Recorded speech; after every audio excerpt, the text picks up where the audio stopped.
முதலீட்டுக்கு அதிக வட்டி தருவதாக ஆசை காட்டி நாடு முழுவதும் 1700 கோடி ரூபாய் மோசடி செய்த வழக்கில் தலைமறைவாக உள்ள ஃபால்கன் நிறுவன அதிபரின் தனி விமானம் பறிமுதல் செய்யப்பட்டுள்ளது.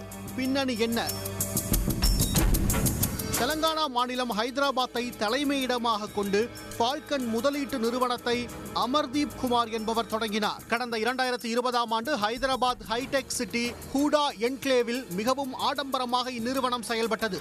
இந்நிறுவனத்தில் முதலீடு செய்தால் அதிக வட்டி தரப்படும் என விளம்பரம் செய்யப்பட்டது. பிரிட்டானியா, அமேசான், கோத்ரேஜ் மற்றும் பிற நிறுவனங்களுடன் தொடர்பு வைத்திருப்பதாக கூறி ஒப்பந்தங்கள் போடப்பட்டதாக காட்டினர். பின்னர் இன்வாய்ஸ் டிஸ்கவுண்ட் என்ற பெயரில் 3 திட்டங்கள் அறிவித்தனர். அதில் 145 நாள் திட்டத்தில் சேர்ந்தால் 11% முதல் 12% வரை வட்டியும், 90 நாள் திட்டத்தில் சேர்ந்தால் 16 முதல் 18% வரை வட்டியும், 180 நாட்கள் அல்லது அதற்கு மேற்பட்ட கால அவகாசம் கொண்ட இன்வாய்ஸ் திட்டத்தில் சேர்ந்தால் 20% முதல் 21.95% வரை வட்டியும் செலுத்தப்படும் என வாக்குறுதி அளித்தனர். அதற்காக 25,000 ரூபாய் முதல் 9 லட்சம் ரூபாய் வரை கட்டணம் வசூலித்தனர். 2021ஆம் ஆண்டு முதல் இந்நிறுவனத்தில் முதலீடுகள் குவிந்தன. முதலீடு செய்தவர்களுக்கு வட்டி உட்பட முழு தொகையும் முதலில் உடனுக்குடன் வழங்கப்பட்டது. இதன் மூலம் பயனடைபவர்கள் தங்கள் முதலீடுகளை இரட்டிப்பாக்க தொடங்கினர். ஆந்திரா, தமிழ்நாடு, டெல்லி என நாடு முழுவதும் கிளைகளை பரப்பி வசூல் வேட்டை நடத்தினர். இதன் மூலம் 6,979 பேரிடமிருந்து 1,700 கோடி ரூபாய் வசூலிக்கப்பட்டது. இதில் 850 கோடி ரூபாய் திருப்பி செலுத்தப்பட்டது. எஞ்சிய 850 கோடியை முதலீட்டாளர்களுக்கு திருப்பி தராமல் நிறுவனத்தை திடீரென மூடிவிட்டனர். அதனால் முதலீட்டாளர்கள் அதிர்ச்சி அடைந்தனர். நிறுவனத்தை முற்றுகையிட்டு போராட்டத்தில் ஈடுபட்டனர். பாதிக்கப்பட்டவர்களின் புகாரின் அடிப்படையில் சைபராபாத் பொருளாதார குற்றப்பிரிவில் கடந்த மாதம் 15ஆம் தேதி வழக்கு பதிவு செய்யப்பட்டது. ஆனால் அதற்கு முன்பே ஃபால்கன் நிறுவனத்தின் முக்கிய நிர்வாகிகள் தலைமறைவாகினர். தலைமை நிர்வாக அதிகாரி யோகேந்திரா மற்றும் தலைமை இயக்க அதிகாரி ஆரியன் சிங், அமர்தீப் குமார் மற்றும் விவேக் சேட் ஆகியோர் ஜனவரி 22ஆம் தேதியன்று துபாய்க்கு தப்பிச் சென்று விட்டது தெரிய வந்தது. அவர்களுக்கு எதிராக சைபராபாத் காவல்துறை லுக் அவுட் நோட்டீஸ் வெளியிட்டுள்ளது.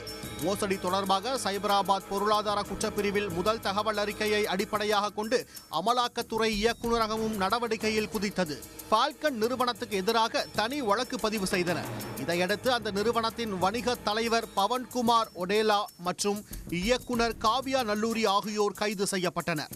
அவர்களிடம் நடத்தப்பட்ட விசாரணையில் அமர்தீப் குமார் இன்வாய்ஸ் டிஸ்கவுண்ட் என்ற பெயரில் பாதிக்கப்பட்டவர்களிடமிருந்து பெறப்பட்ட முதலீட்டு பணத்தை 22 போலி நிறுவனங்கள் மூலம் ஐக்கிய அரபு எமிரேட்ஸுக்கு கொண்டு சென்று பதுக்கியது தெரிய வந்தது. 2024ஆம் ஆண்டு பிப்ரவரி மாதம் அமெரிக்காவை தளமாக கொண்ட பிரஸ்டீஜ் ஜெட்ஸ் இன்க் என்ற நிறுவனத்திடமிருந்து N935H ஹேக்கர் 800A என்ற வணிக விமானத்தை $1.6 மில்லியன் அதாவது இந்திய மதிப்பில் சுமார் 14 கோடி ரூபாய்க்கு வாங்கி இருப்பதையும் அதிகாரிகள் கண்டுபிடித்தனர். வணிக தேவைகளுக்காகவும் மருத்துவ ஆம்புலன்ஸாக பயன்படுத்துவதற்கும் ஏற்ப விமானத்தின் உட்புறத்தை மேலும் 3 கோடி ரூபாய் செலவு செய்து மாற்றியுள்ளனர். மருத்துவ ஆம்புலன்ஸ் சேவைக்கு 1 மணி நேரத்துக்கு 3000 முதல் $3,500 வரை வசூலித்தது தெரிய வந்துள்ளது. இந்த விமானத்தை சப்தரிஷி சட்டர்ஜி என்ற நபர் கையாண்டு வந்துள்ளார்.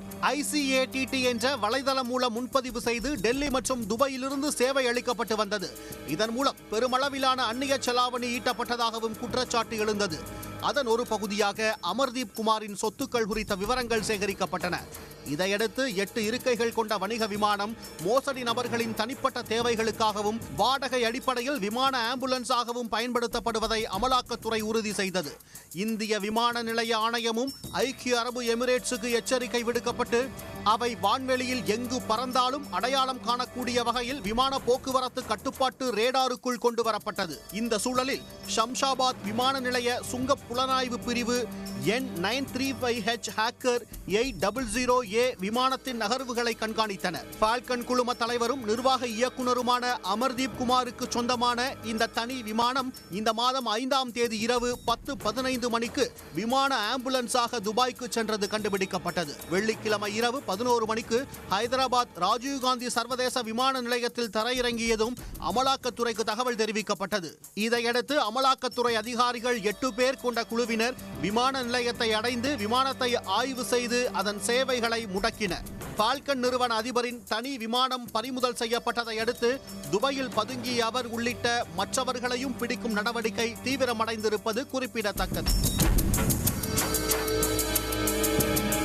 உடனுக்குடன் செய்திகளை தெரிந்து கொள்ள சன் நியூஸ் பெல் ஐகானை கிளிக் பண்ணுங்க.